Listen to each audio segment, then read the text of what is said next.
Shoqata e kërkimit shpëtimit malor të Kosovës ka ndërprer operacion të kërkimit në fshatrat e pranë kufirit të Gjebër, Shqipëri, Kosovë për 21 vjeçarin Florian Tabaku nga fshati Biçidoli Tropojës, i shpallur i zhdukur më 20 tetor 2025 nga familjarët e tij. Vendimi është marrë pasi sipas informacioneve të pranuara nga autoritetet kosovare, i riu është parë duke hyrë në një autobus që udhëtonte drejt zonës së Rastavicës në Deçan të Kosovës. Këtë e ka konfirmuar për mediat kosovare edhe kryetari i shoqatës të shpërtim kërkimit malor të Kosovës, Deni Haneli.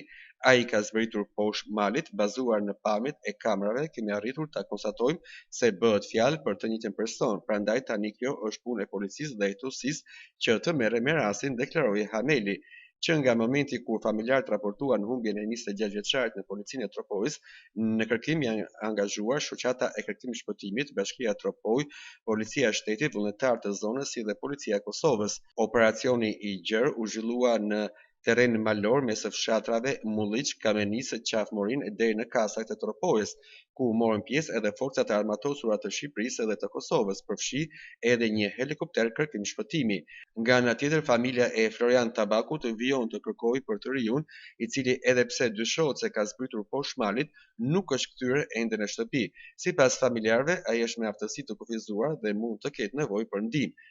Sipas të dhënave të prefekturës së Kukësit, në kërkimin nga Tropoja morën pjesë rreth 30 punonjës të Bashkisë Tropoj dhe rreth 20 familjarë e vullnetarë nga zonat përreth.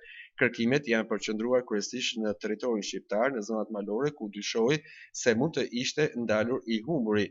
Ndërkohë, në ditët e fundit, kërkimet janë zhvendosur në territorin e Kosovës, ku policia e Kosovës po verifikon pamjet e kamerave të sigurisë në disa fshatra kufitar dhe përgjatë rrugës që lidhet zonën e humbjes me drejtimin e Junikut e Gjakovës.